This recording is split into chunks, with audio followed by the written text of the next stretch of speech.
अक्टूबर 2007 की बात है। मुझे मेरे एक दोस्त ने सेफ शॉप का बिजनेस प्लान दिखाया, जो मेरे स्पॉन्सर थे।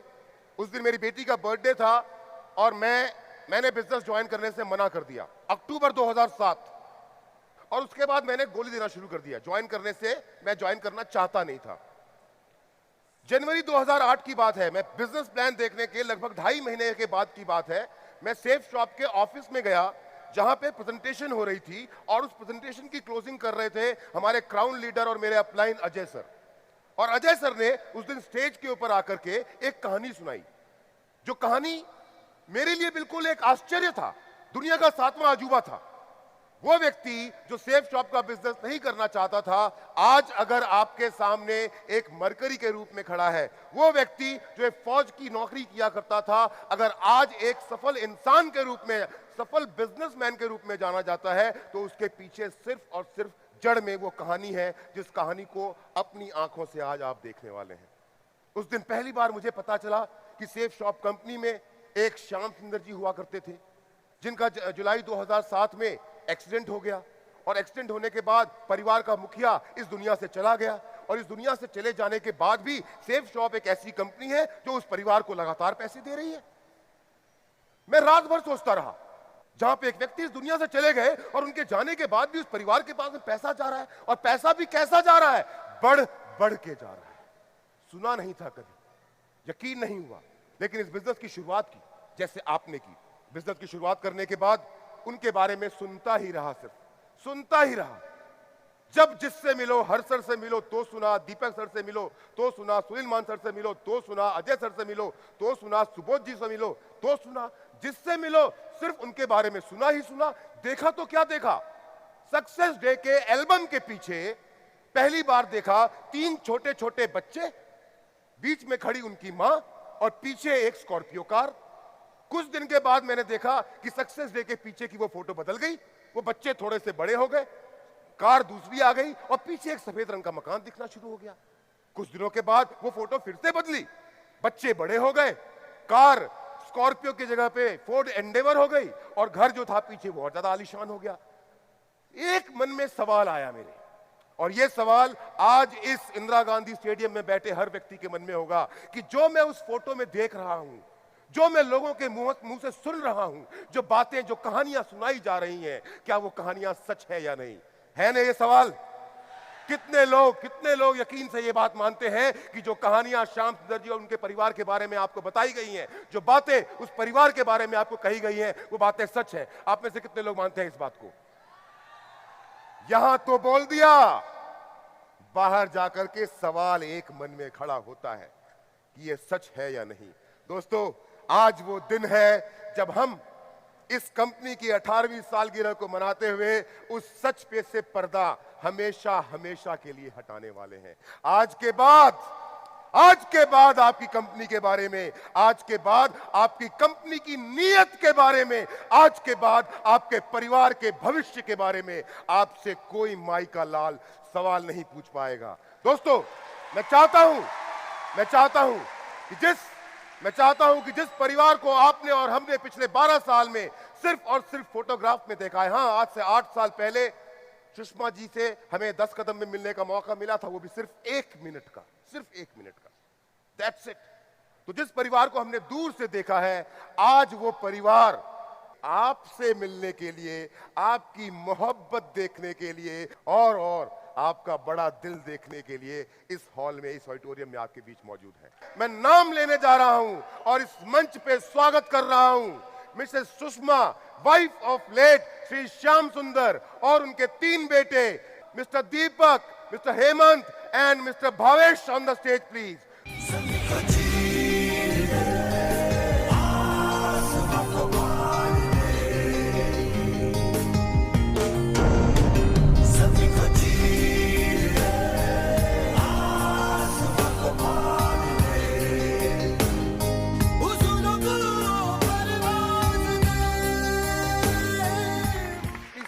आइए बैठिए। भाभी जी, जैसा आपने मेरी बातों को सुना होगा अभी, आपके बारे में और आपके इस परिवार के बारे में हमने सिर्फ फोटो में देखा है। हम में से कोई भी आपसे कभी मिला नहीं। और श्याम सर की भी बात मैं अगर करूं तो श्याम सर की भी हमने सिर्फ कहानियां सुनी हैं। और खास करके मैं अगर अपनी बात करूं तो श्याम सर के डेथ के लगभग 7 से 8 महीने के बाद मैंने अपने बिजनेस की शुरुआत की थी, तो मुझे भी उनसे कभी मिलने का मौका नहीं मिला। एक्चुअली मैं अपने थ्रू बाकी सबसे को ये बताना चाहता हूँ और ये जानना चाहता हूँ कि सेफ शॉप आपकी ज़िंदगी में कैसे आया, और सेफ शॉप जब आपकी ज़िंदगी में आया तो उसके बाद क्या क्या बदलाव हुए, और फिर वो एक्सीडेंट, जिस एक्सीडेंट के बारे में हमने सिर्फ कहानियों में सुना है, उस एक्सीडेंट के बारे में अगर आप हमें कुछ बता सकें तो बहुत मेहरबानी होगी। हमारे तीनों बच्चे एक गांव में रहते थे। उस गांव में हमारे हस्बैंड जी कोचिंग पढ़ाते थे, वो साइकिल से पढ़ाते थे। ट्यूशन पढ़ाते ही वो अपना बिजनेस को ज्वाइन कर लिए थे, मुझे पता नहीं था। 1 साल हो गया, मुझे पता नहीं चला, और 1 रुपये का भी इनकम वो नहीं किए, और हम सुनते रहे। दूसरा साल जब हुआ तो हमारे घर में बातचीत चलने लगा कि अब कार मोटरसाइकिल आएगी। हम सुनते थे, बहुत खुशी होती थी कि क्या हमारे घर में मोटरसाइकिल आएगी। हमारे घर में मोटरसाइकिल आ गई। अच्छा, मतलब बिजनेस स्टार्ट होने के 1 साल के बाद मोटरसाइकिल आई? हाँ। अच्छा। फिर हमारे बच्चों को हमारे लिए वो कपड़ा नहीं था कि हम पहन सके, मगर कुछ दिन बाद हमारे बच्चों को हमको कपड़ा पहनने के लिए अच्छा मिलने लगा। कुछ दिन बाद बात चलने लगी हमारे घर में कि क्या कार आ जाती तो बहुत अच्छी होती। सुनते थे। तीसरी साल में हमारे घर में खुशी एक हुई कि कार की बातचीत चलने लगी। सुने, मगर कार भी आ गई। कौन सी कार थी पहली? छोटी कार। बेटा कार आ गई। मतलब पहले साल में कोई इनकम नहीं हुई, दूसरे साल में घर में मोटरसाइकिल आ गई, और तीसरे साल में कार भी आ गई। कार आ गई। बुरा मत मानिएगा, ये वही कार है जिस कार में श्याम सर का एक्सीडेंट हुआ था? हाँ, वही कार थी। अच्छा। हमारे पास जब कार आ गई तो मेरे खानदान में नहीं, पूरे मेरे मोहल्ले में वो कार नहीं थी, वो हमारे पास आ गई। हमको बहुत खुशी हुई। उनसे हम पूछ रहे हैं आप क्या करते हैं? वो बोले कि हम करते जो हैं, हम चलेंगे तुमको प्रोग्राम में लेकर, तब तुमको दिखाएंगे कि हम क्या करते हैं। गाजीपुर से बनारस जब हम गए तो पहली बार गए। जब प्रोग्राम में जा रहे हैं तो होटल में गए। अच्छा, वो पहला जब गाजीपुर से बनारस आप पहली बार गए, उसके पहले आप गाजीपुर से बनारस कभी नहीं। श्याम सर को 3 साल हो गए थे बिजनेस करते हुए, पर आप कभी नहीं, गांव में ही रहते थे। पहली बार बनारस गए प्रोग्राम के अंदर में। जब होटल में गए तो बहुत खुश हुए कि हम तो आज होटल में आए हैं। रात भर मेरी नींद नहीं लगी उस खुशी के देखते हुए। फिर हम सुबह में जा रहे हैं प्रोग्राम में देखने के लिए। जब जा रहे हैं तो देख रहे हैं कि वहाँ हजारों लोग की भीड़ लगी हुई है। उस भीड़ में हम देखे तो बहुत खुश हुए। उस प्रोग्राम से हम घर वापस जा रहे हैं तो कुछ दिन बाद प्लान हम बनाए कि हम लोग जाएंगे गर्मी की छुट्टियां मनाने। हमारे तीनों बच्चे और हमारे हस्बैंड जी जा रहे हैं हम लोग गर्मी की छुट्टियां मनाने के लिए। उत्तराखंड गए। अच्छा, ये आप लोग की पहली छुट्टी थी या इसके पहले भी कहीं गए थे आप लोग? उससे पहले भी हमको लेके गए से वैष्णो माता घुमाने के लिए। वैष्णो देवी घूमने गए। दूसरी बार हम गए उत्तराखंड घूमने के लिए। उत्तराखंड घूमे, केदारनाथ, बद्रीनाथ, ऋषिकेश हम घूम के घर वापस जब आए तो मेरे छोटे एक देवर जी थे, उनकी तबीयत बहुत पहले से ख़राब थी। उनके ख़राब से हमारे हस्बैंड जी वो बोल रहे हैं कि हमको लेके जाना है इनको बनारस इलाज करवाने के लिए। वो थे, हमारे छोटे देवर थे और साथ में ड्राइवर थे। दवाई करा करके उनको और घर वापस आ रहे थे तो ड्राइवर से वो बोल रहे हैं कि मुझे एक कार को दे दो, हम चलाएंगे। वो ले लिए। लेने के बाद वो कार से घर वापस जब आ रहे थे उसी बीच उनकी एक्सीडेंट हो जा रही है। अच्छा, मतलब ड्राइवर से गाड़ी श्याम सर ने ले लिए और श्याम सर गाड़ी नहीं चलाते थे? नहीं, कभी नहीं। हमेशा ड्राइवर चलाता ड्राइवर उस चलाता दिन था। उन्होंने ले लिए, हाँ ले लिए। जब एक्सीडेंट हो जा रहा है मुझे रात में पता नहीं चला, कुछ भी पता नहीं चला। सुबह में हम देखते हैं कि हमारे घर पे लोग कोई कार से कोई मोटरसाइकिल से सारे लोग की भीड़ लगी हुई है। हम घर से बाहर जा रहे हैं तो देख रहे हैं कि हो कर रहा है। पूछे कि आप क्यों आए हैं? वो बोल रहे हैं कि श्याम सर की कार से एक्सीडेंट हो गया है। हमको ये लगा कि उनको थोड़ा बहुत चोट लगा है, इसीलिए सारे लोग मिलने के लिए आए हैं। हम सुबह से लेकर शाम तक उनको इंतज़ार कर रहे हैं, लेकिन उनकी डेड बॉडी शाम को आई तो। अच्छा, मतलब एक दिन शाम को पहले उनकी डेथ हो चुकी थी एक्सीडेंट में और डेड बॉडी आपको खबर भी एक दिन के बाद? हाँ, हमको खबर पहले से नहीं मिला था। तो लोगों ने क्या कहा था आपसे? वो लोग बोले कि मतलब उनको एक्सीडेंट हो गया है, इतना ही पता था, मुझे और पता नहीं था। जब उनको शाम में हम देख रहे हैं, शाम में तो उनकी डेड बॉडी आई तो हमको लगा कि ये तो हमारे हस्बैंड जी की डेड बॉडी है। देखते हुए हम अचानक बेहोश हो जाते हैं। फिर कुछ बाद मेरी होश हो रही है तो देख रहे हैं कि हमारे घर पे हर्ष सर, दीपक सर गए हैं, कुछ लोग मिलवाने के लिए वो जा रहे हैं। देखे फिर अचानक हम बेहोश हो जा रहे हैं। उसके बाद क्या हुआ मुझे पता नहीं चला। अच्छा, मतलब हर्ष सर, दीपक सर तक दिल्ली में खबर पहुंच गई थी कि श्याम सर का एक्सीडेंट हो गया है, पर आपको नहीं बताया गया था। हमको कुछ पता नहीं वो था। घर पे नहीं पहुंचे। नहीं। अच्छा भाभी जी, यहाँ पर एक बड़ा इंपॉर्टेंट सवाल मेरे दिमाग में आता है कि श्याम सर जब बिजनेस करते थे तो क्या आपके साथ बिजनेस को डिस्कस किया करते थे कि क्या कर रहा हूँ, कहाँ कहाँ पे काम चल रहा है, किस तरह का काम कर रहा हूँ? नहीं, हमको कुछ पता नहीं था। कुछ नहीं पता था। बिजनेस प्लान और कंपनी के बारे में भी आपको कुछ पता नहीं होगा शायद। अब तो पता है, उस समय शायद नहीं पता होगा कुछ। उस टाइम कुछ पता नहीं था। कुछ पता नहीं था।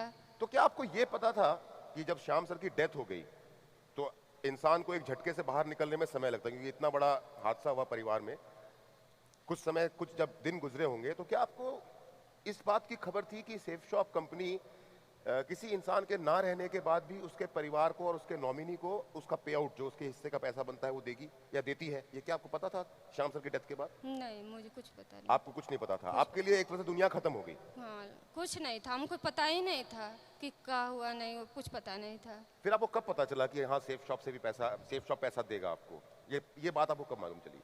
पता चला कि हमको दीपक सर पूछे कि भाभी अपना अकाउंट खोलो और हमको खाता नंबर और चेक नंबर दे दो, और उसी दिन से ऐसा कोई हफ्ता न हो कि हमारे अकाउंट में पैसा नहीं गया हो, उस दिन से और आज तक।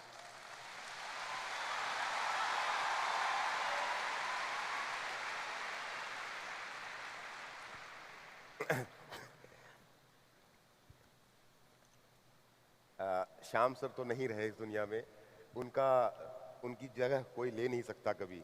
पर अगर मैं ये कहूँ कि श्याम सर के अलावा आपको कभी इस कंपनी के कारण कोई दिक्कत नहीं हुई, तो क्या ये बात सच है या गलत है? सच है। सच है? सच है। कंपनी ने आपका ख्याल रखा, लेकिन उसके बावजूद भी कुछ तो दिक्कतें आई होंगी आपको बिना श्याम सर के इस जिंदगी को जीने में, इन बच्चों को पाल पोस के बड़ा करने में, क्योंकि बच्चे तो बड़े छोटे छोटे थे। मुझे शायद आप 6 साल के थे जब पापा की डेथ हुई थी?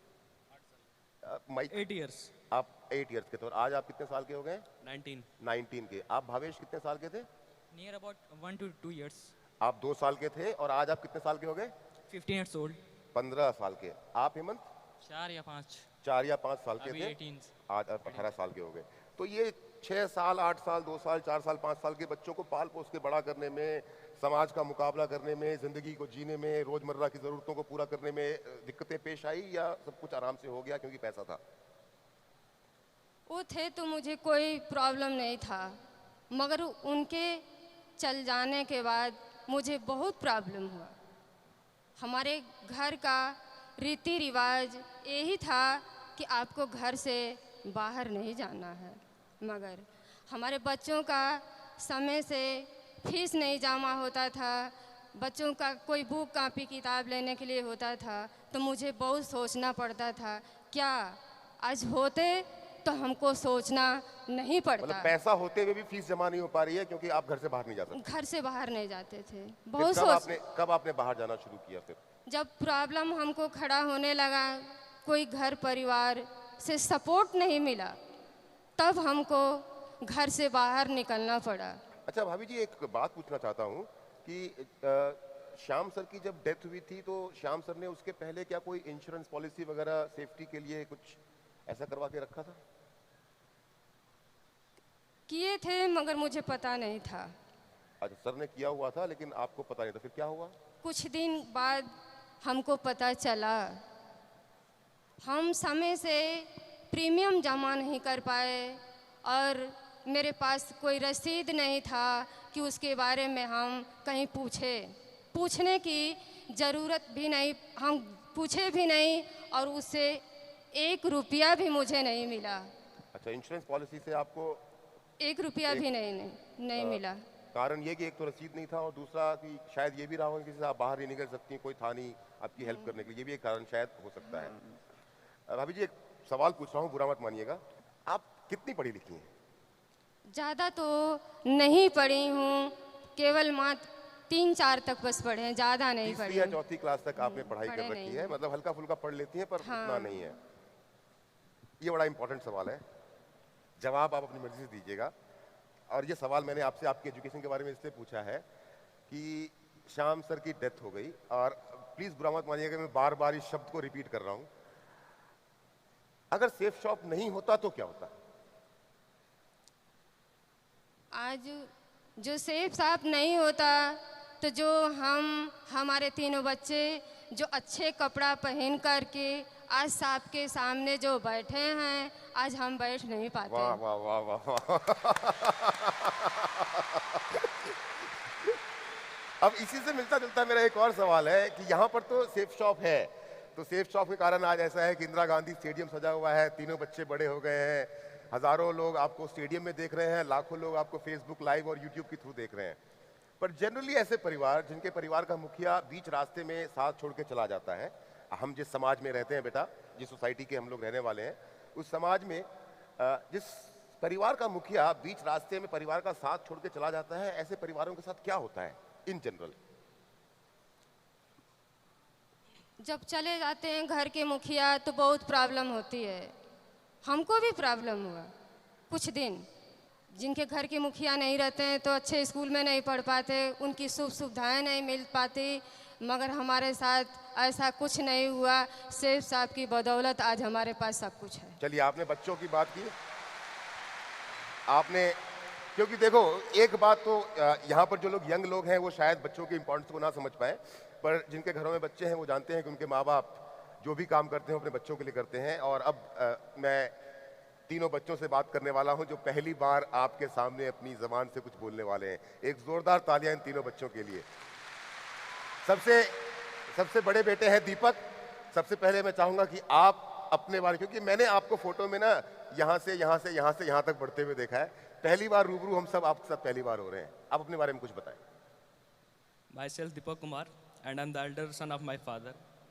फादर के साथ साथ मैं घर का बड़ा लड़का हूँ और मैंने क्लास 12 बनारस तक कंप्लीट करी है और मैं करंटली सिर्फ BBA कर रहा हूँ MIT पुणे से। कहाँ से? MIT पुणे। आप BBA कर रहे हैं MIT पुणे से। तो पुणे में आप क्या हॉस्टल में रहते हैं? नहीं, खुद की सोसाइटी ले रखी है अपार्टमेंट पीजी में? नहीं, अपार्टमेंट, अपना फ्लैट। अपार्टमेंट में, फ्लैट में रहते हैं आप?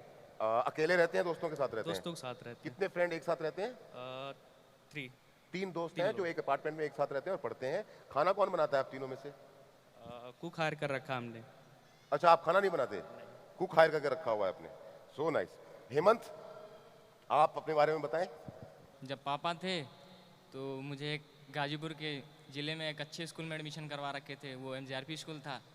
लेकिन कुछ दिन बाद पापा के डेथ के बाद मम्मी ने एडमिशन करा दिया सनबीम गाजीपुर में। तो लेकिन पहले वाला स्कूल कौन सा था?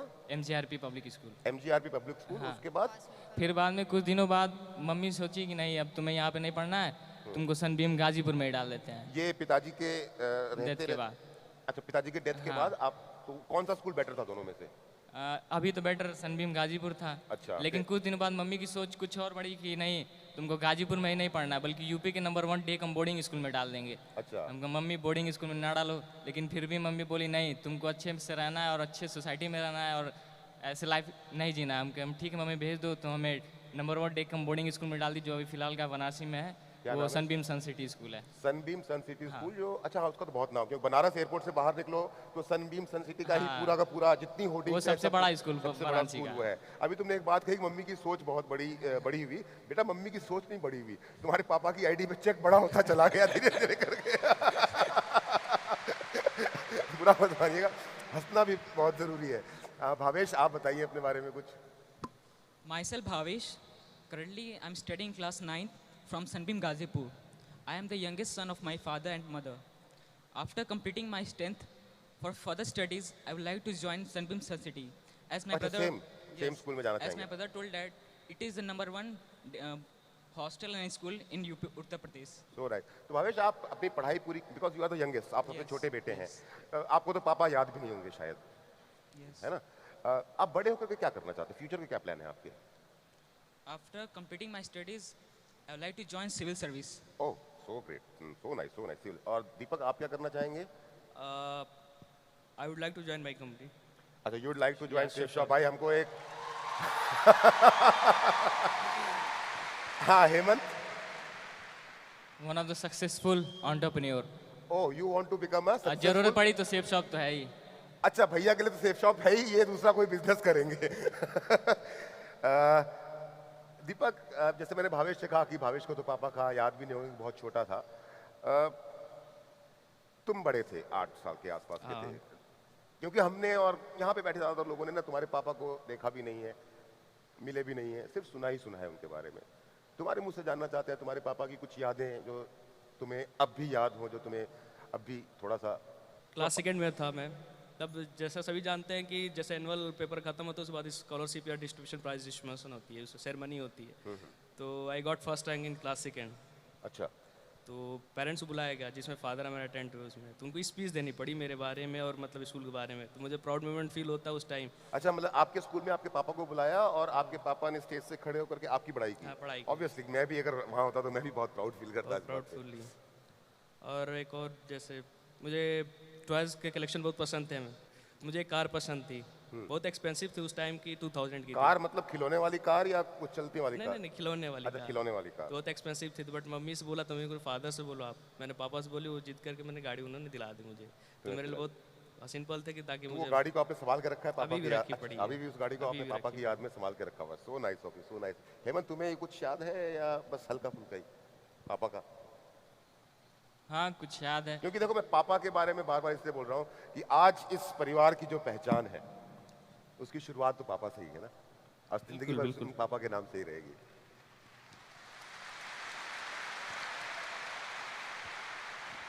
हाँ, जब मैं छोटा था, स्कूल नहीं जाता था, पढ़ाई में मन नहीं लगता था, तो हमें वो दिन भी याद है जब पापा हमें मार मार के भेजा करते थे। अच्छा नहीं लगता था स्कूल जाने में, लेकिन उनके मारने के बदौलत आज हम हमेशा रेगुलर अटेंड पापा करते हैं पापा स्कूल। से रोज मार खाते थे तुम? हाँ, स्कूल नहीं जाया करते थे। अच्छा, ये बड़ा नटखट बेटा है, इसको पापा की अच्छी बातें याद पढ़ने नहीं है, में on पापा की मार average याद है। पढ़ने नहीं जाना चाहते थे फिर? तो फिर वो मार याद है हमें अभी तक, अभी और तक उसके याद। वजह से हमेशा रेगुलर अटेंड करते हैं उसी स्कूल। कारण आज इतने बढ़िया स्कूल में आप पढ़ भी रहे हो। भावेश, आप ना जब आपके फादर का एक्सीडेंट हुआ हेमंत, होगा, हाँ हेमंत, तब उस समय आपकी एज ऐसी थी जिस समय ना कुछ चीज़ें लोगों को याद होती हैं, कुछ चीज़ें याद नहीं होती, कुछ चीज़ों की समझ होती है और कुछ चीज़ों की समझ नहीं होती। तो क्या जब आपके पापा का एक्सीडेंट हुआ और उनकी डेथ हुई तो क्या आपको पता चल गया था कि हाँ मेरे पापा नहीं रहे, या लोग मम्मी आपकी और आपके दोस्त लोग झूठ बोलते रहे आपसे? क्योंकि भावेश तो बड़ा था और सॉरी भावेश तो बहुत छोटा था और दीपक तो बड़ा था, पर आप बीच में थे उस समय, एक ऐसी एज में जहाँ पे कुछ याद होता है कुछ याद नहीं होता है, कुछ समझ में आता है कुछ समझ में नहीं आता। ज़्यादा तो नहीं याद है, फिर भी मम्मी से पूछा करते थे, मम्मी ये बताओ पापा कहाँ है, तो मम्मी बोल दिया करती थी, बेटा पापा मीटिंग में गए, हो सकता है शाम तक आ जाएंगे या रात तक आ जाएंगे। फिर बाद में हमेशा यही बात करके टाल दिया करती थी।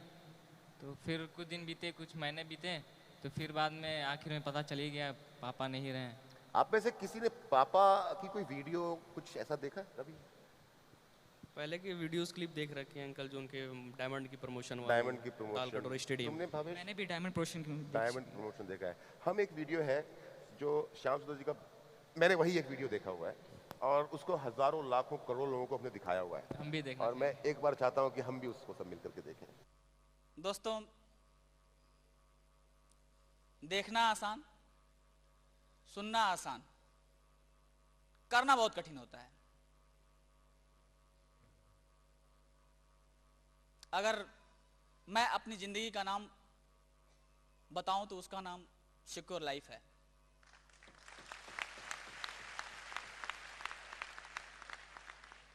क्योंकि हमारे जीवन का आधार रोटी, कपड़ा और मकान, यही तीन होते हैं, और मेरे जीवन में यही तीनों मेरे पास नहीं थे।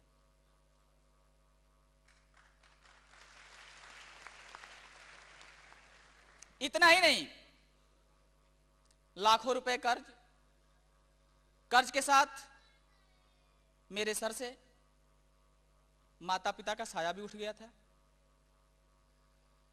किसी तरह से रोटी की व्यवस्था कर पाता था। क्या यही लाइफ होती है? नहीं, नहीं होती है। बट जब से मेरी जिंदगी में सिक्योर लाइफ आई, मेरा जीवन ही बदल गया। जब से मेरी जिंदगी में सिक्योर लाइफ आई, जब से मेरी जिंदगी में safe job I, I can understand, पुरानी यादें आ जाती हैं। थोड़ा सा मैं भी इमोशनल हो रहा हूँ। दीपक, कभी जिंदगी में रोजमर्रा में कभी ऐसा फील करते हो कि काश मेरे पापा मेरे साथ होते? काश। अंकल, जैसा कि आप सभी जानते हैं कि स्कूल में पेरेंट्स मीटिंग होता है, पेरेंट्स मीटिंग में पेरेंट्स का पहुंचना बहुत जरूरी होता है। तो उसमें पेरेंट्स को, अपने फादर को बहुत मिस करता था, क्योंकि मम्मी सीधी साधी इतना इंटरेक्ट नहीं कर पाती थी, करती थी उतना इंटरेक्ट नहीं कर पाती थी। तो मैं वहाँ बहुत अपने आप को, अच्छा, मम्मी काश को मैं टीचर सोचता से इंटरेक्ट था, करने में दिक्कतें आती थी। तो मैं सोचता था कि काश मेरे पापा होते तो इंटरेक्शन बहुत अच्छा होता मुझे बहुत। और जैसे कि स्पोर्ट डे होता है स्कूल में, तो प्राइज सेरेमनी में मैं जाता था स्टेज पे, तो पापा का ना होने में बहुत फील करता था, काश मेरे पापा होते तो मुझे देख सकते, प्राउड मोमेंट तक कि मेरा बेटा इतना कामयाबी पे है। मैं बहुत फील करता था। और जैसा कि मैंने पहले बताया अंकल कि मैंने पुणे में MIT में एडमिशन ले रखा है, तो मैं यहाँ से बनारस से पुणे फ़्लाइट की टिकट खुद कराई, अपने एकोमोडेशन मैंने खुद देखी। और होता है ना कॉलेज का फर्स्ट डे जो पेरेंट्स लेके जाते हैं, पेरेंट्स फोरम होता है अंकल, तो उस कॉलेज में मैं ऐसा था, मैं सिंगल था जो विदाउट पेरेंट गया था। मैं सिंगल अपना अटेंड करा और फिर चला आया। तो मैं वहाँ बहुत फील किया कि काश मेरे पापा तो मुझे ये कॉलेज तक छोड़ने अच्छा, आते। मतलब जिस दिन आप कॉलेज में पहले दिन गए थे तो सभी बच्चे अपने पेरेंट्स के साथ आए थे, आप अकेले थे जो अकेले थे? मैं अकेला उस कॉलेज में था, मैं अकेले गया था अटेंड करने के लिए। अच्छा, parents पूरे को। बैच में आप अकेले थे अकेले जो था। बिना पेरेंट्स के आए हुए? तो मैं हाँ, वहाँ obvious सी फील बात किया है। कि काश मेरे पापा तो आज मुझे छोड़ने आते। हेमंत, सेम एज भैया टोल्ड, जब पेरेंट्स टीचर मीटिंग हुआ करती थी या पेरेंट्स फोरम हुआ करते थे, तो वो भी फादर को बुलाया बर्थडे जाता का था। केक काटते समय कि मम्मी के बगल में पापा भी हाँ, होते? वो भी दिन आता ही है, लेकिन क्या करें। फिर बाद में पेरेंट्स को बुलाया करता था, तो उस दिन मम्मी आया करती थी, तो मम्मी ज़्यादा इंटरेक्ट नहीं कर पाती थी, टीचरों से इंटरेक्ट उतना बढ़िया से नहीं कर पाती थी। फिर भी अच्छे से ही करती थी, ऐसा नहीं है, अच्छे से करती थी, लेकिन फिर भी पापा कुछ अलग ही ढंग से किया करते थे। फिर वो दिन ज़्यादा याद करते बिना पापा के। हम लोग छोटे भी काफी थे। दीपक, तुम सबसे बड़े हो, तुम्हें सेफ शॉप के बारे में कब पता चला? जब क्लास 8 में था तब मुझे पता So चला। means that you have been almost like 13 years old, 13, 14? Yeah, 14 you are years. 19 means 5 years back. आज से 5 साल पहले तुम्हें पता चला कि सेफ शॉप क्या, मतलब सेफ शॉप क्या? मैंने बिजनेस की बाइबल पढ़ी हुई थी घर पे, मैंने उसकी पढ़ी तो मैंने सिर्फ देखा कि ये बिजनेस प्लान, मतलब ये बाइबल पढ़ी हुई है, पापा की प्रमोशन मतलब ऐसे हुई थी, उनकी स्टोरी लिखी हुई थी और क्या लेवल है उनके, मैंने बस इतना। तो बिजनेस बाइबल के थ्रू आपको मालूम चला कि सेफ Safe shop शॉप है। में, और क्योंकि उसमें आपके पापा की स्टोरी छपी हुई थी, और उनके लेवल ओके, मेंशन। उनका लेवल भी लिखा हुआ था। So what do you know about safe shop right now? अब तक क्या पता है आपको सेफ शॉप इस कंपनी के बारे में? बस ये पता है कि हमारे हर हफ्ते में 1,90,000 आ जाते हैं 10% TDS काट के, मुझे बस ये पता है ट्रांजेक्शन हफ्ते में आ जाते हैं। तो हिम्मत, तुम्हें क्या पता है सेफ शॉप? अब कब पता चला तुम्हें सेफ शॉप के बारे में? ज़्यादा कुछ तो नहीं पता, लेकिन याद है दिल्ली आए थे उस टाइम 10 कदम का प्रोग्राम फंक्शन था, शायद 10th एनिवर्सरी थी शेप शॉप की। तो भाभी जी, जब वो 10th एनिवर्सरी में आप आई थी तो बच्चे साथ आए थे क्या आपके? तीनों बच्चे साथ में आए थे। अच्छा, स्टेज पे तो आप अकेली आई थी उस बार?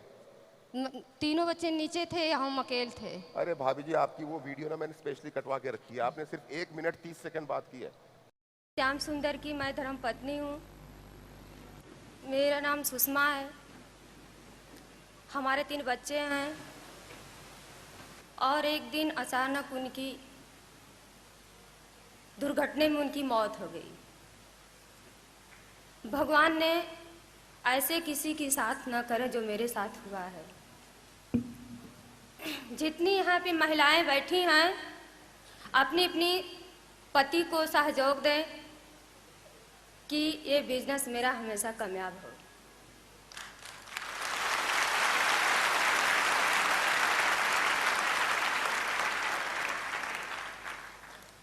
एक अपने खुद की मकान बनवाई हूँ, एक मैं कार ली हूँ, एक अच्छे से स्कूल में बच्चों का नाम एडमिशन हुआ है, मेरे बच्चे अच्छे स्कूल में शहर में पढ़ भी रहे हैं।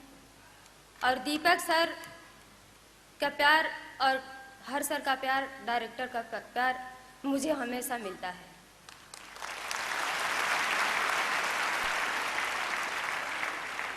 और उन लोग को मैं धन्यवाद देना चाहती हूँ। अब एक सवाल यही आपसे पूछता हूँ कि आपको सेफ शॉप के बारे में क्या पता है? 1,90,000 वाली बात तो हो गई, लेकिन आपको क्या पता है सेफ शॉप के बारे में? इससे पहले तो हमको कुछ नहीं पता था, उनको, हमारे हस्बैंड जी थे तो उनको पता था। कुछ दिन बाद हमको पता चला। अच्छा, क्या क्या जानती हैं आप सेफ शॉप के बारे में? कुछ नहीं। अच्छा, ये बड़ा अजीब सा जवाब हुआ। आपने कहा कुछ दिनों के बाद मुझे पता चला, और मैंने जब आपसे पूछा कि क्या जानती, तो आपने बोला कुछ नहीं। अब एक सवाल और पूछता हूँ, सेफ शॉप में आप किन किन लोगों को जानती हैं?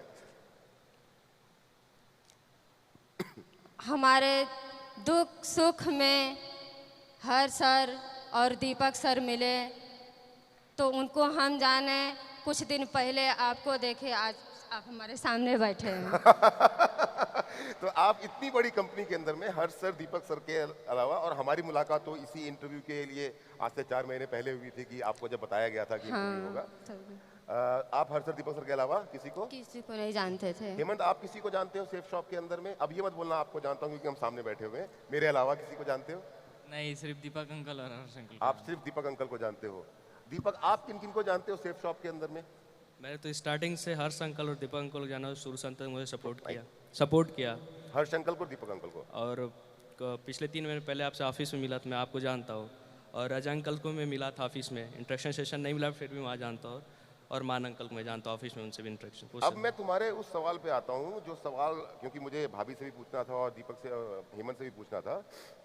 बेटा, एक बहुत सिंपल सा सवाल है कि एक कंपनी है, जो कंपनी तुम्हारी फैमिली को हर सप्ताह पैसा दे रही है, क्या कभी जानने की कोशिश नहीं की कि वो कंपनी करती क्या है? 10,000 रुपए सप्ताह से, 17,000 रुपए सप्ताह से शुरू होकर के 2 लाख रुपए सप्ताह तक तुम्हारे पापा की आईडी। पापा की आईडी पता है? पापा की आईडी पता है? हाँ, पता है। क्या? भोलू ENT। भोलू किसका नाम है ये बताओ पहले। मेरा। अच्छा, पापा ने आईडी तुम्हारे नाम पे ली थी, तो नाइस। चलो ये तो कम से कम पता है। तो क्या कभी ये जानने की कोशिश नहीं की कि एक ऐसी कंपनी जो पापा के ना रहने के बाद भी हमारे घर में इतना पैसा भेज रही है और हर सप्ताह भेज रही है, बिना नागा किए लगातार आ रहा है, कभी भी एक दिन डिले नहीं हुआ, तो मैं जानूँ उस कंपनी के बारे में कि है क्या चीज़ ये। जनरली अंकल यंग एज में क्या होता है कि सब कुछ फैसिलिटीज पूरी हो जाती है तो इतना सोचने की जरूरत नहीं पड़ती है। क्या क्या क्या सब कुछ? सब कुछ इतनी फैसिलिटी मेरी पूरी होती रहती है तो मुझे यकीन अच्छा, जब सब कुछ मम्मी से पूरी हो जाती है इच्छाएं, तो बाकी और जानने की जरूरत ही क्या है। चलो फिर हम क्विज गेम खेलते हैं। ये बताओ हमारी कंपनी कौन कौन से प्रोडक्ट प्रमोट करती है? कोई भी जवाब दे सकता है। हमारी कंपनी के प्रोडक्ट बताओ। कुछ नहीं पता मैं है। भी नहीं पता। है जी, कुछ नहीं। अच्छा हमारी कंपनी में कितने नेटवर्क होते हैं, कितने लेग होते हैं? Left and right leg. अच्छा, ये मालूम है हाँ, कि ये पता है। लेफ्ट एंड राइट होते हैं। ये पता है कि आईडी रिन्यू होती है भाभी जी? पहले तो वो थे तो रिन्यूअल कराते थे, हमको पता नहीं नहीं, तो था। जब पहले श्याम सर थे तब तो आपको कुछ पता होने की जरूरत भी नहीं थी ना। श्याम सर के बाद आपको ये मालूम है कि आईडी रिन्यू होती है? हर साल 590 रुपए लगते हैं आईडी हाँ। रिन्यू करवाने में। हम जब फोन कर देते हैं तो दीपक सर रिन्यूअल करा देते हैं। आज तक आपने आईडी भी रिन्यू नहीं रिन्यूअल करवाया? नहीं करवाते हैं। अच्छा, पापा की टीम साइज मालूम है? नहीं। मैंने बाइबल पढ़ी 17,000 की, जब वो जो बाइबल बिजनेस बुक में आपने पढ़ा था, कितना? 17,000। 17,000 के बाद क्या पापा की टीम बढ़ी नहीं? पता नहीं। पता नहीं। भाई श्याम सर की टीम के जितने भी एसोसिएट यहाँ पर हैं, सब खड़े हो जाओ अपनी जगह पे। ये है बेटा तुम्हारे पापा की टीम। ये है वो टीम जो तुम्हारे पापा पीछे छोड़ करके गए थे। एक बार चिल्ला के बताना। आवाज वहां तक पहुंचानी है, जोर से। सो nice of you, thank you. बैठ जाइए। जब बेटा आपके पापा की डेथ हुई थी ना, तो आपके पापा अपने पीछे 17,000 लोगों का एक नेटवर्क छोड़ के गए थे। जो 17,000 लोगों का नेटवर्क आज बढ़ते बढ़ते 4.5 लाख से ज्यादा का हो गया है।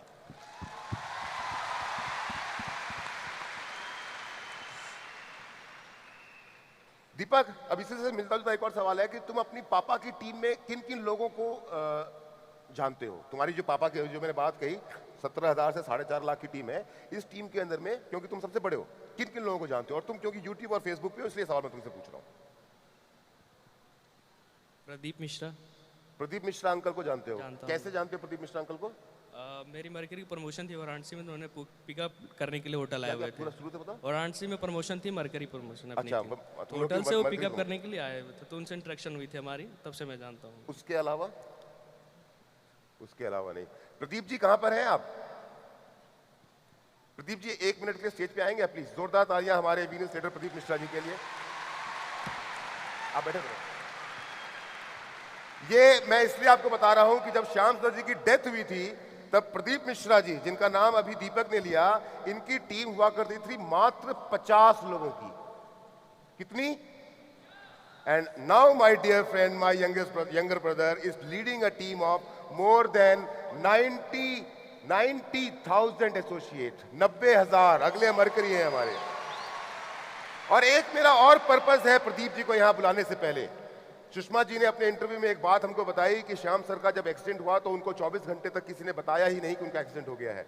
जब हर सर, दीपक सर दिल्ली से इनके घर गाजीपुर पहुंचे, तब इनको बताया गया कि श्याम सर अब नहीं रहे। लेकिन श्याम सर के एक्सीडेंट के बाद जो पहला व्यक्ति उनके पास पहुंचने वाला था, वो पहला व्यक्ति जिसने वो सब कुछ किया जो परिवार का सदस्य करता है अपनों के लिए, वो करने वाला कोई और नहीं, हमारा छोटा भाई प्रदीप मिश्रा था। और प्रदीप भाई, सिर्फ 1 से 2 मिनट में मैं जानना चाहता हूं, क्योंकि वो बातें हमने सिर्फ समझ सकते हैं आप। नहीं, मेरे पास फोन आया कि प्रदीप वहाँ पे सैदपुर में घटना हुई है। हम वहाँ पहुँचे तो डेथ हो गई थी उस टाइम पे, और पुलिस चौकी उनकी मिट्टी पड़ी थी शाम सर की। उसके बाद फिर वाइट कपड़ा आया, हमने खुद सिला वहाँ पे उनको। फिर वहाँ से हम लोग गए गाजीपुर में, पोस्टमार्टम हुआ। फिर घर पे गए, भाभी जी को देखा मैंने आपको, घर पे गए हम लोग। वहाँ से घाट गए, वहाँ पे हर्ष सर आए, दोस्तों दीपक सर आए। और एक बात बहुत बड़ी वहाँ पे हुई, मैं था और दिलीप जी यहाँ बैठे हुए हैं, अमरनाथ भार्गव बैठे हुए हैं। हम लोग वहाँ पहुँचे, कसम खाए कि ऐसा काम करेंगे ना, इतिहास बनेगा। और दोस्तों बन गया इतिहास आपके सामने।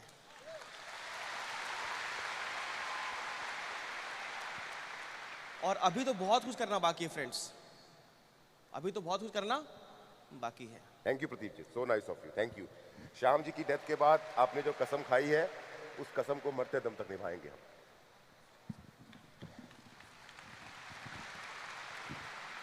आज के बाद आप लोग ये नाम प्रदीप मिश्रा कभी नहीं भूलेंगे। मेरा अगला सवाल है भाभी जी। अब इस सवाल का जवाब ना मैं पहले से जानता हूं, पूछो कैसे? कैसे? इवॉल्व इंडिया क्या है बताओ? क्योंकि जो सेफ शॉप का मुझको जवाब मिला उसमें मुझको इवॉल्व इंडिया का जवाब भी मिल गया। इवॉल्व इंडिया क्या है? नहीं पता। है? नहीं पता। नहीं पता? भाभी जी आप ना मत बोलिएगा, इवॉल्व इंडिया क्या है? हमको भी पता नहीं था इवॉल्व इंडिया। आपको भी नहीं पता था। कभी सुना है आपने ये इवॉल्व इंडिया करके? नहीं। सुना भी नहीं कभी आपने इवॉल्व नहीं। इंडिया? दीपक बेटा? ज़्यादा तो नहीं, बस ये फेसबुक और यूट्यूब पे अपडेशन आती है तो इवॉल्व इंडिया के थ्रू आती है, बस ये पता है। तो क्या पता है, मतलब वो जो मुझे बस लिखा ये रहता पता है है इवॉल्व इंडिया से? इवॉल्व इंडिया ऑर्गेनाइजर, बस इतना पता होता है। इवॉल्व इंडिया ऑर्गेनाइजेशन क्या करता है? इतना आइडिया कुछ नहीं है, बस ये इतना पता है idea? कि पोस्ट अपलोड करती है इवॉल्व इंडिया, सब ऑर्गेनाइज करती है, बस इतना। और इवॉल्व इंडिया का ऑर्गेनाइजेशन है, इतना ही पता है बेटा। अभी आज सीख लो एक चीज जो कि अल्टीमेटली तुमको हमारे साथ ही काम करना है, कि तुम्हारे पापा की टीम तुम्हारे ना रहने के बाद जो 17,000 से 4.5 लाख तक पहुंची, इन बिटवीन क्या हुआ कि जितनी भी सेल्स आई उन सेल्स के बदले का जो कमीशन का चेक बनता था हर वीक, वो आपके घर पे ईसीएस के थ्रू आपकी मम्मी के अकाउंट पे पहुंचता रहा। ये सेफ शॉप का काम था और सेफ शॉप ने अपना ये काम ईमानदारी से किया, बिना किसी शक और बिना किसी नियत में खोट लाई किया। लेकिन ये 17,000 की टीम को 4.5 लाख तक पहुंचाने में जो सबसे बड़ा योगदान है वो इवॉल्व इंडिया सपोर्ट सिस्टम का है, जिसको हर सर और दीपक सर लीड करते हैं।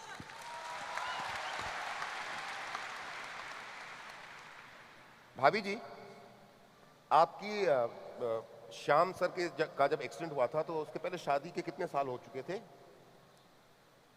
14 साल हो गया था शादी करने के बाद। अच्छा, शादी के 14 साल के बाद वो उनका स्वर्गवास हुआ, तो भी मोटा मोटा 12 साल हो गया है उनका स्वर्गवास हुए। तो आपकी जिंदगी के दो पहलू हैं, एक वो पहलू है जो 14 साल तक जब आप उनके साथ थी, और एक ये पहलू है जो 12 साल आपने अपने दम पे समाज के साथ और इन बच्चों के साथ में अपनी जिंदगी की लड़ाई लड़ी है। क्या अंतर आया है उन दोनों जिंदगियों में? वो थे तो भी किसी चीज़ की कमी नहीं थी, आज वो नहीं है तो भी किसी चीज़ की कमी नहीं है, बाकी उनकी तो याद हमको हमेशा आती है, जब तक हम रहेंगे तब तक आती रहेगी। दीपक, मुझे ना ऐसा लग रहा है कि ये सवाल मैंने ये सवाल ना शुरुआत में मम्मी से पूछा था जब हमने मम्मी की पढ़ाई की, उसकी बातें की थी, और मुझे लगता है ये क्वेश्चन तुमसे भी मुझे करना चाहिए। बेटा बड़ा सोच समझ के जवाब देना मुझको, and you can take your time. तुमने इतनी सारी बातें सुनी, अगर सेफ शॉप नहीं होता बेटा, क्योंकि तुमने जब इंट्रोड्यूस किया अपने आप को तो तुमने बताया, मुझे हेमंत ने बताया, भावेश ने बताया अपने अपने स्कूल के बारे में, you are studying in top school, top colleges, flat में रह रहे हो, खाना जो है कुक आके बना के जाता है, कोई दिक्कत नहीं है जिंदगी में। अगर सेफ शॉप नहीं होता तो?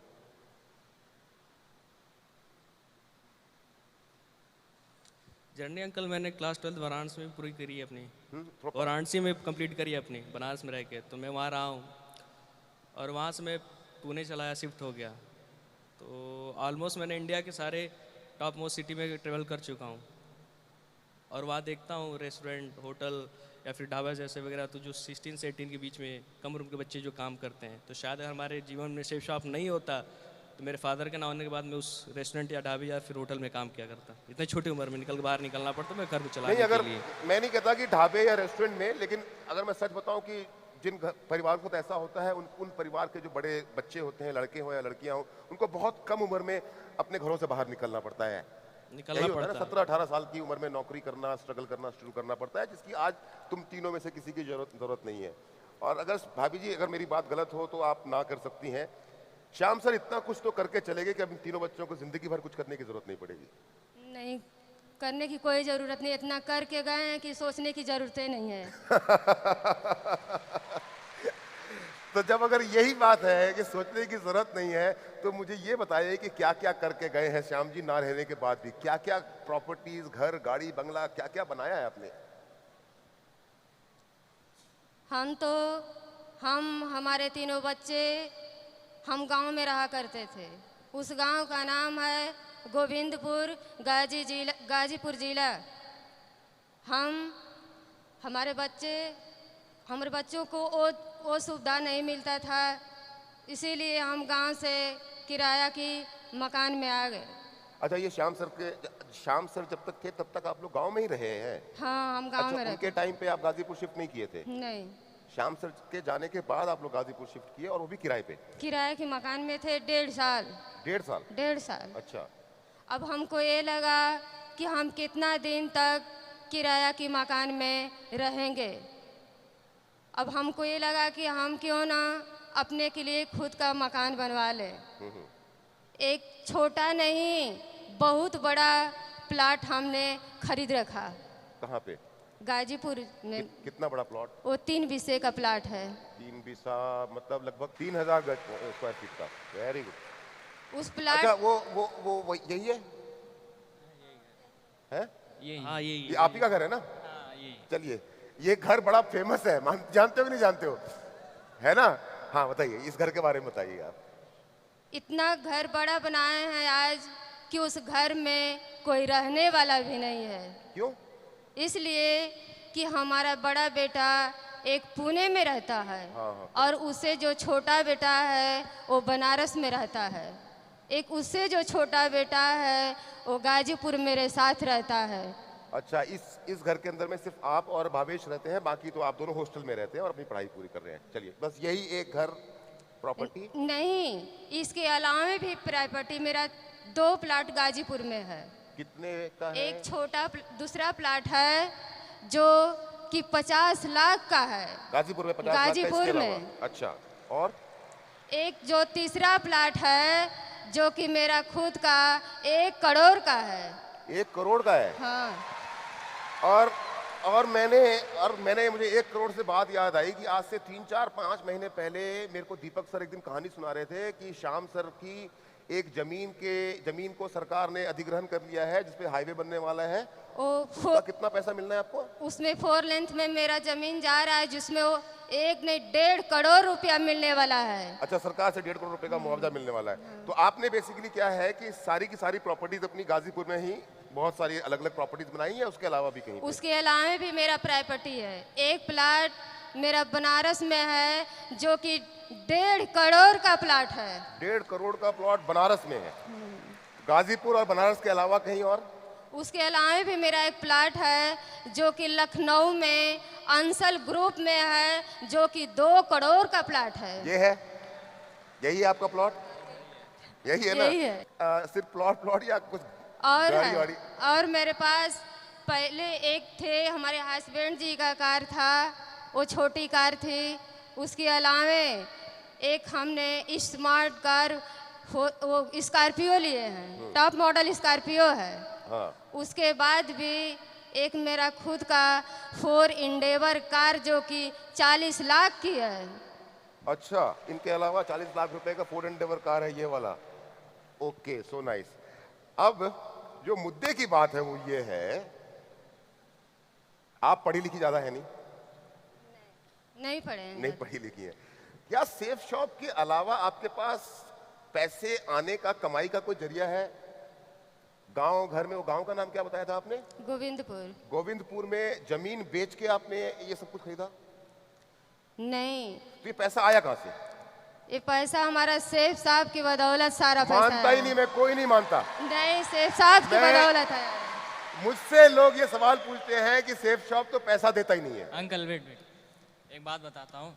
जब फादर नहीं थे तो हम लोग काफ़ी छोटे थे, और अभी भी छोटे ही हैं, अभी भी पढ़ाई ही करते हैं। उस टाइम काफ़ी छोटे थे, तो फादर ही जो थे वो सोर्स ऑफ इनकम थे, और उनके ना रहने के बाद वो सेफ शॉप थी, और उसी के बदौलत सब चीज़ दिख रहा बेटा, है। मैं ये सवाल ना बार बार इसलिए पूछा क्योंकि लोग भी अक्सर ये सवाल बार बार पूछते हैं, क्या सेफ शॉप सच में आपको पैसा देता है?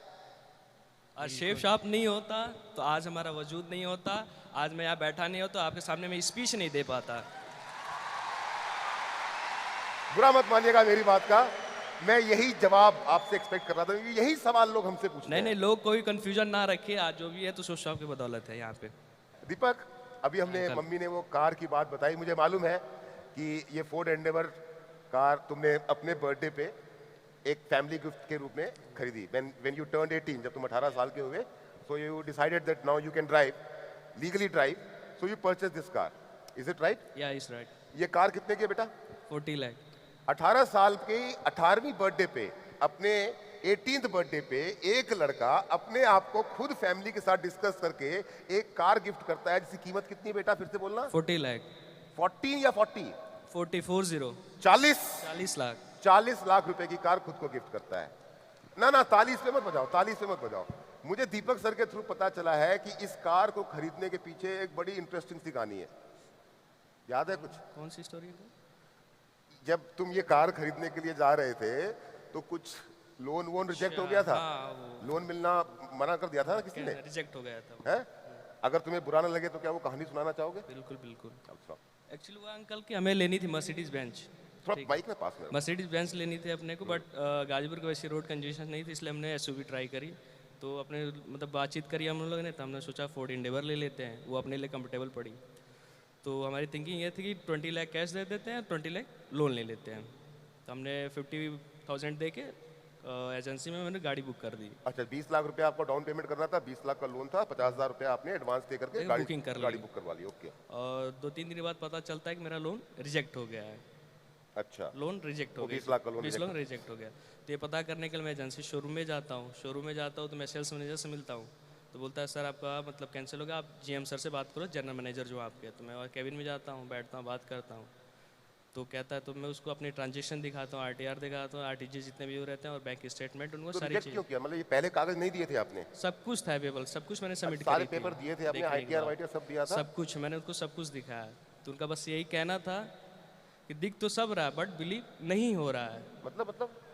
मतलब कह रहे कितने बड़े ट्रांजेक्शन सब कुछ हो रहे हैं, बैंक अकाउंट सब कुछ आपको क्लियर है, स्टेटमेंट सब कुछ, मुझे बिलीव नहीं हो रहा कि ऐसे भी ट्रांजेक्शन आपके अकाउंट में आ सकते हैं। अच्छा, फिर? तब मैंने उनको समझाने की कोशिश करी कि हमारे फादर 18 ईयर्स बैक मतलब उन्होंने ये कंपनी ज्वाइन करी। क्या फादर?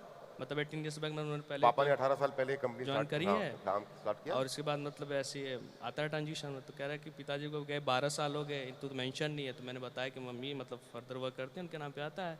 अच्छा चलिए ठीक है। तो फिर भी उनको उनका एक ही जवाब था कि दिख तो सब रहा है बट बिलीव नहीं हो रहा है।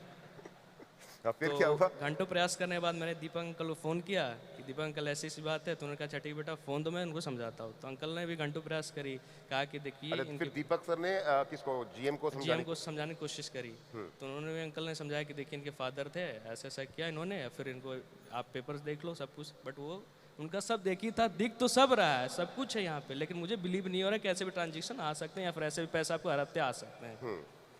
तो अंत में मैंने ये डिसाइड किया कि अब रहने तो यहाँ छोड़ो, और 2 महीने बाद आएंगे और 40 लाख रुपए दे के कैश लेके गाड़ी उठा के। हाल ही यही बात हुई कि मैंने अपने बर्थडे के दिन मैंने 40 लाख रुपए दे के वो गाड़ी लेके आया। फिर उसके बाद हमें 40 लाख रुपए कैश दिया और गाड़ी लेके आई, लेकर के आ गए। दिख तो रहा है पर बिलीव नहीं हो रहा है। दिख तो रहा है पर बिलीव नहीं हो रहा है। और अब इससे मिलता जुलता एक और सवाल पूछना चाहता हूँ बेटा तुमसे मैं। देखो, तुम्हारे फादर एक बिजनेस स्टार्ट करके गए, इवॉल्व मीडिया सपोर्ट सिस्टम और सेफ शॉप कंपनी ने उस नेटवर्क को लगातार आगे बढ़ाया। तुम्हारे पास लाखों करोड़ों रुपए आए तुम्हारे परिवार के पास में, और वो लगातार आता ही रहेगा। 18th बर्थडे पे तुमने अपने ही लिए अपनी फैमिली के लिए एक कार गिफ्ट के रूप में परचेस की जिसकी कीमत 40 लाख रुपए। बेटा, कोई तुम्हारे दोस्त यार जान पहचान में कोई ऐसा तुम्हारा फ्रेंड है जिनकी फैमिली में उनके फादर के साथ कोई एक्सीडेंट हो गया हो और वो भी उनके फादर भी ना हो? तुम्हारा कोई फ्रेंड ऐसा तुम्हारी क्लासमेट क्लास 9 का था, वो मेरा क्लासमेट हुआ करता था। क्या 10th क्लास में? क्लास 9th में। क्लास 9th में तुम्हारा क्लासमेट था। उसके फादर की भी डेथ हो गई। क्या करते थे उसके पापा? उनके फादर का मिल चला करता था, जो मिल हुआ करती है, उनके फादर का फैक्ट्री था। अच्छा, और फिर क्या हुआ जब उनके फादर की डेथ हो गई? तो डेथ होने के बाद उनकी मिल बंद हो गई। और फिर उसको मतलब कम उम्र में इसलिए बैंगलोर में जॉब करना पड़ा ताकि वो अपने प्रॉब्लम टैकल कर सके, सिचुएशन अपनी लाइफ की। फादर के डेथ होने के बाद अब उस लड़के को बैंगलोर में जॉब करना पड़ रहा है। ये बात समझने की कोशिश कीजिएगा, हम और आप सभी के सभी लोग, सेफ शॉप है जिसके कारण 18 साल की उम्र में लड़का अपने आप को 40 लाख की गाड़ी गिफ्ट करता है और दूसरा कोई बिजनेस होता है तो वो खत्म हो जाता है। ये सेफ शॉप है। भाभी जी, एक बड़ा अजीब सा क्वेश्चन पूछता हूं मैं आपसे, याद आ गया मुझको आपका घर देख करके। क्योंकि अक्सर ना लोग जब ना आपकी गाजीपुर बनारस के एरिया के से लखनऊ उस एरिया से ज्वाइन करते हैं ना, तो जब उनको प्लान दिखाते हैं और आपके बारे में बोलते हैं, बताते हैं, क्योंकि हम बताते हैं आपके बारे में, सबको बताते हैं और बताते रहेंगे सारी जिंदगी, क्यों ना बताएं, छाती ठोक के बताएंगे जब सब कुछ किया है तो लोग हमसे एक सवाल पूछते हैं कि श्याम सर के घर का एड्रेस दो, और कुछ लोग आपके घर का एड्रेस दे देते हैं। क्या आपके घर पे लोग वाकई में चेक करने के लिए आते हैं या नहीं आते हैं? हमारे घर पे एक दो लोग नहीं, हजारों लोग जाते हैं। अच्छा, वाकई में आते हैं? हाँ, जाते हैं तो मेरे पास पड़ोसियों से पूछते हैं क्या ये स्वर्गीय श्री श्याम सुंदर जी का घर और सुषमा जी का घर यही है? मेरे पास पड़ोसी बताते हैं कि हाँ यही है। वो मेरे मकान का फ़ोटो खींच के लेके चले जाते हैं। मेरे पास पड़ोसी हमसे मिलते हैं तो कहते हैं कि श्याम सुंदर जी को और सुषमा जी को पूछते हैं। मुझे सुनते हैं बहुत खुशी होती है कि क्या फ़ोटो खींच के मकान के ले गए हैं। अच्छा, फोटो खींच के मकान के ले जाते हैं। अंकल अंकल हाँ। एक बात की इंसिडेंट बताता हाँ, हूँ, बताओ बेटा। काफ़ी मज़ेदार है। एक दिन क्या हुआ, माइक से। हम काफ़ी छोटे थे तो अपने कॉलोनी में एक स्पेस था, ठीक है, खाली जगह हुई पड़ी हुई थी, फील्ड थी, तो वहाँ पे हम लोग क्रिकेट खेल रहे थे। अच्छा, क्रिकेट खेलते वक्त एक बंदा आता है, कहता है बाबू इधर सुनो। हम कहे हाँ भैया बताओ। तो कहता है ये बताओ कि लेट में से श्याम सुंदर और सुषमा जी का घर कौन सा है? मैं कहा, यार ये तो अपने ही घर की बात कर रहा है। अच्छा, तुम्ही से आकर के हम तुम्हारे ही घर से का पूछते हैं। अच्छा, उनके क्या बताएं? उनके भैया वो सामने जो वाइट बिल्डिंग दिख रही है ना, वहीं पे आप चले जाओ। तो तुमने बताया नहीं कि मैं उनका बेटा हूँ? नहीं, हम बता देते तो हमारे साथ लगते फोटो क्लिक करने। हम कहा, नहीं भैया जाओ। तो तुमने उनको बताया नहीं अपने नहीं घर की बताया तरफ? और हम अपना खेलने लगे। सो नाइस, सो नाइस। तुम्हारे दोस्त कॉलेज में पूछते हैं क्या करते हो, तुम्हारे पापा क्या करते हैं, तुम क्या करते हो, तुम्हारी मम्मी क्या करती हैं? सिंपली उनका एक क्वेश्चन रहता है, क्योंकि मैं महीने में 2 बार ट्रैवल करता हूँ, या तो अपने घर से या फिर ऐसे कहीं जाता हूँ, तो उनका ये कहना होता है कि ऐसा तू कौन सा फादर तुम्हारे काम के घर गए, तू फ्लाइट की टिकट इंस्टेंट बुक करता हो, इंस्टेंट तू चला जाता है। तो मैं कहता हूँ कि देख भाई ऐसी ऐसी मतलब कंपनी है, MLM जॉब करते हैं फादर के, नेटवर्किंग बिजनेस, तो कहते हैं फेक मत, या तो तू रईसी खानदान ही होगा या तो पिताजी तुम्हारे कोई नेता वेता होंगे। अच्छा, या तो तुम खानदानी रईस हो या पिताजी नेता है, 2 नंबर का पैसा पड़ा हुआ है सारा। क्योंकि कहता है तू महीने में 2 बार फ्लाइट्स अप डाउन करता हो, तो इंस्टेंट बुक टिकट बुक करता और कहीं जाता। और अंकल ये बता दूं आपको कि लगभग 5 महीने मैंने 1,22,000 की मैंने ट्रेवल कर चुका हूँ सिर्फ फ्लाइट से। जब से तुमने कॉलेज ज्वाइन किया है तब से लेकर के अब तक 1,22,000 की 1 लाख? ट्रैवलिंग कर चुका हूँ फ्लाइट से अप एंड डाउन, या तो मैं लखनऊ बनारस या बैंगलोर जाता हूँ, आता रहता हूँ घूमने के लिए, तो मेरा इतना अच्छा। एक्सपेंस हुआ। और इतना ही नहीं अंकल, मैं सेल्फ कॉन्फिडेंट रहता हूँ अपने ड्राइविंग पे, तो मैं जूम कार से लगभग 82,000 की एक्सपेंसिव ड्राइव कर चुका हूँ। तो टैक्सी नहीं? नहीं, सेल्फ ड्राइविंग करके निकलता हूँ, कहीं भी जाता हूँ तो मैं जूम कार बुक करता हूँ और सेल्फ ड्राइव करके कहीं भी जाता टैक्सी हूँ। नहीं करते बुक? नहीं, मैं सेल्फ कॉन्फिडेंस अच्छा, अपने खुद ऊपर ही चलाना गाड़ी को पसंद करते हो? पसंद करता हूँ। वाह बेटा वाह, जिंदगी हो तो ऐसी। काश हमारे पिताजी भी सेफ शॉप किया करते।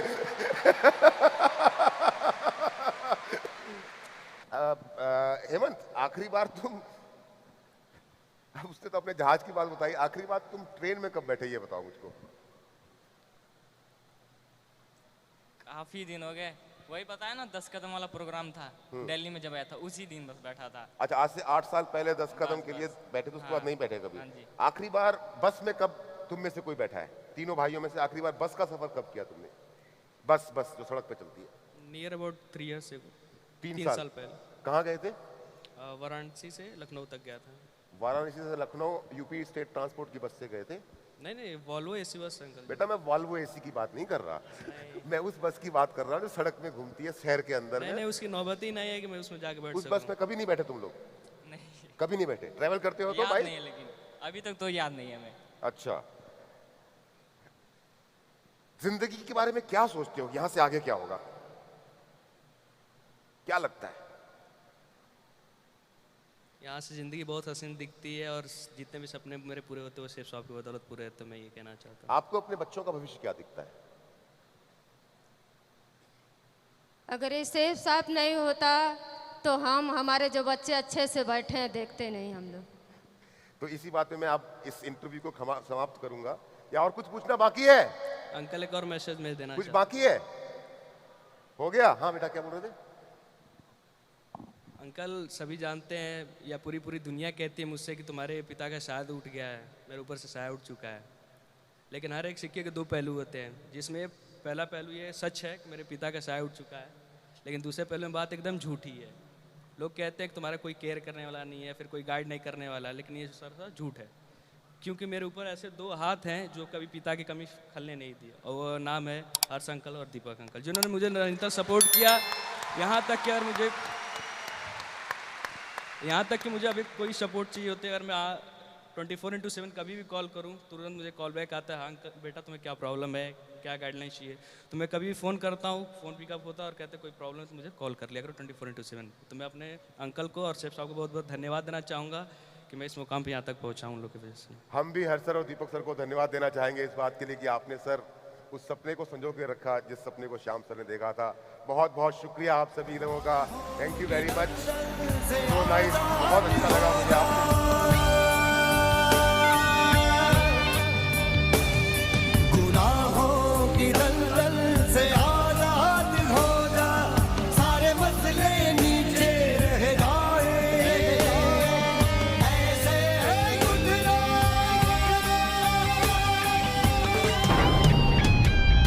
खुदी को बुलंद इतना, खुदी को बुलंद इतना, खुदी को बुलंद इतना, खुदी को बुलंद इतना, खुदी को होकर बुलंद इतना।